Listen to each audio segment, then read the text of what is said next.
Nessas últimas semanas, o Brasil inteiro está discutindo uma mesma pauta: o fim da escala de trabalho 6x1. Trata-se de um formato que é bastante usado nos setores do comércio, turismo, entretenimento e prestação de serviço, onde o trabalhador exerce sua função durante 6 dias corridos e folga apenas um, geralmente durante a semana. Esse modelo é compatível com nossas leis atuais e está em vigor desde a promulgação da Constituição de 1988. Segundo o texto, a jornada de trabalho semanal pode ser de até 44 horas, podendo haver até 2 horas extras adicionais por dia, mediante a um acordo trabalhista. Isso faz com que grande parte dos brasileiros trabalhem 8 horas por dia durante 5 dias e meio período no sexto, ou 7 horas e 20 minutos durante 6 dias, tendo o 7º dia como descanso.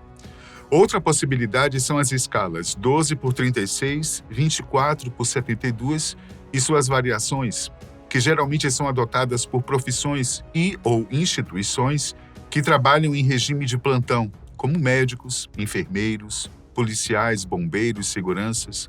Ou seja, existe certo tipo de flexibilidade na atual regulamentação, desde que a jornada de trabalho semanal não ultrapasse as 56 horas, incluindo horas extras, e o trabalhador tenha pelo menos um dia inteiro de descanso, isto é, 24 horas. O cerne dessa nova proposta atua exatamente nisto. A ideia é que a jornada de trabalho semanal passe a ter 36 horas no máximo, já contando com as horas extras. Isso poderia gerar escalas de 7 horas de trabalho de segunda a sexta ou 6 horas de segunda a sábado. Mas o que mais está sendo comentado é a proposta da escala 4x3. 4 dias com 8 horas trabalhadas, com 3 dias de folga na semana. E eu nem preciso dizer o quanto essa proposta está gerando polêmicas, não é verdade? E ela acabou viralizando nas redes sociais, recebendo apoio das classes populares e também de artistas que estão se manifestando em defesa das causas sociais. Mas será que as pessoas realmente estão entendendo o assunto? Afinal, será que discutir a respeito da jornada de trabalho e da saúde física e mental dos trabalhadores é realmente prejudicial às empresas e empresários? Vamos tentar entender o que realmente está acontecendo.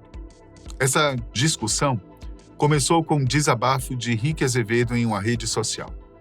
Rick trabalhava como balconista em uma farmácia no regime de escala 6x1 e, no seu dia de folga, sua chefe o telefonou pedindo para que ele chegasse mais cedo no trabalho no dia seguinte. Exausto e revoltado com essa situação, ele decidiu se abrir em sua página pessoal e acabou se surpreendendo com a quantidade de apoiadores que conquistou. Assim surgiu o movimento Vida Além do Trabalho, o VAT, que levantou o debate sobre as atuais diretrizes de trabalho e a famigerada CLT, a Consolidação das Leis do Trabalho. Com a repercussão do caso, Rick conseguiu recolher cerca de 2 milhões de assinaturas em um abaixo-assinado, que tinha como objetivo rever essas normas. E essa mobilização acabou moldando a proposição de uma PEC no Congresso Nacional. Mas por que esse abaixo-assinado não foi simplesmente transformado em um PL, ou seja, um projeto de lei? Isso já aconteceu anteriormente e deu origem a 2 regulamentações importantes: a Lei de Crimes Hediondos e a Lei da Ficha Limpa. A questão é que os direitos trabalhistas estão elencados na nossa Constituição, nossa lei magna. E para alterá-la, é preciso seguir alguns protocolos específicos. Em primeiro lugar, a proposição só pode ser feita pelo Presidente da República, pelo Congresso Nacional, desde que tenha aprovação de pelo menos 1/3 dos deputados, ou seja, 171 assinaturas, ou pelo Senado, sendo também necessário 1/3 de apoiadores, que são 27 assinaturas. Quando estes requisitos são cumpridos, tem-se uma PEC, um projeto de emenda constitucional. E é isso que está acontecendo nesse momento. O atual projeto foi elaborado pela deputada Érica Hilton e ele já recebeu as 171 assinaturas mínimas para começar a tramitar na casa. Ela prevê, como dissemos, a redução da jornada de trabalho semanal, mas seus detalhes ainda estão muito incipientes. E isso é natural. Afinal, o projeto ainda tem um longo caminho para percorrer até ser aprovado.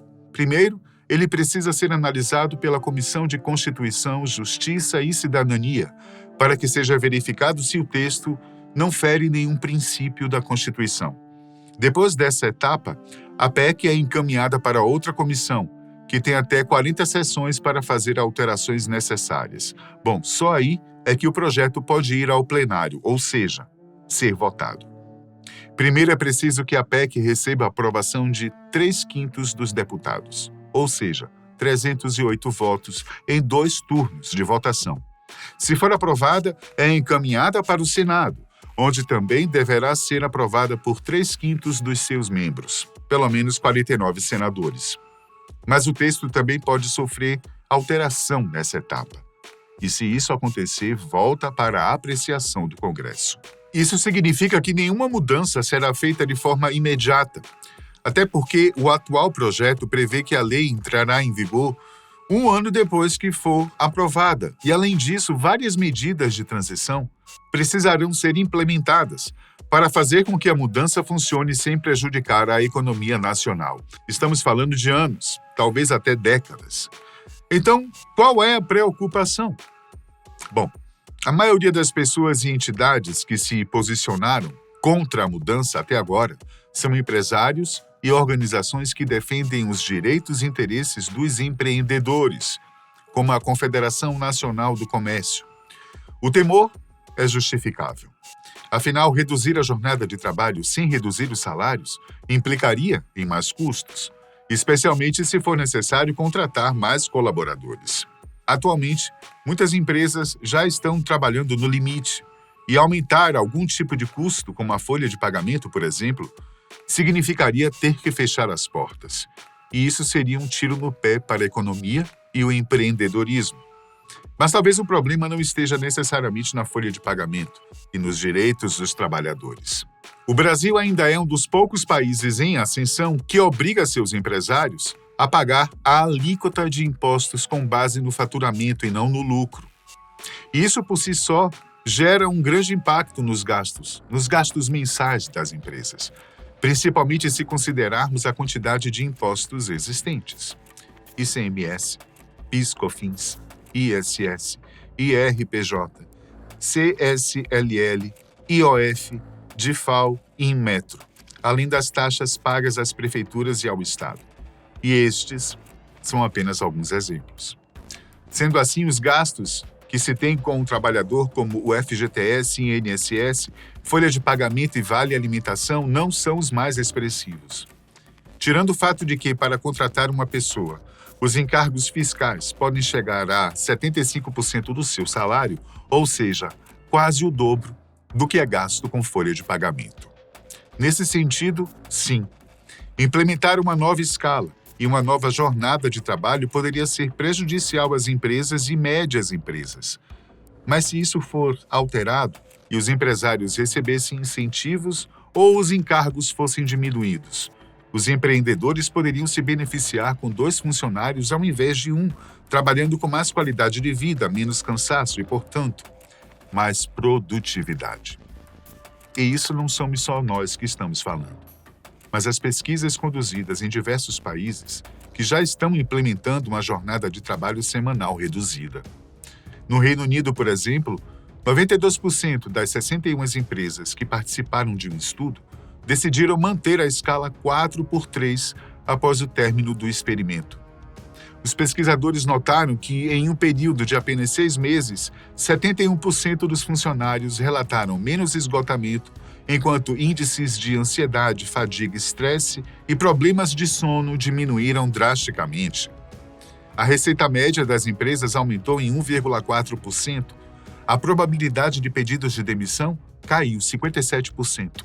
E os dias de licença médica reduziram 65%. Isso com apenas 6 meses.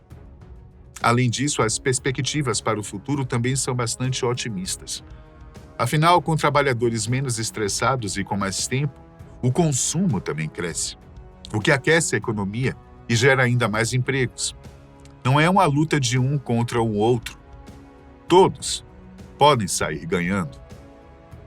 Mas, como dissemos, para isso funcionar é preciso bastante discussão, planejamento.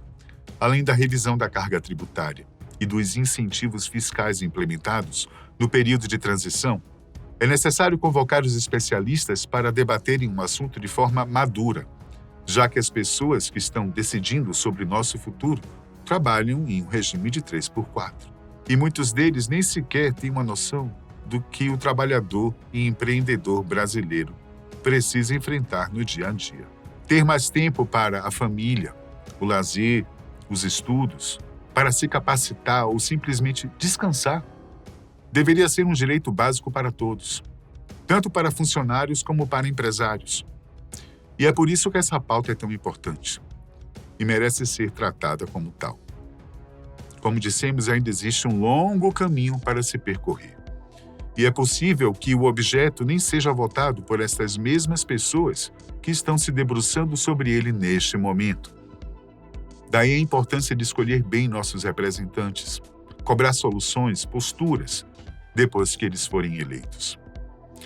Só assim, gente, será possível caminhar para um futuro melhor. Até a próxima.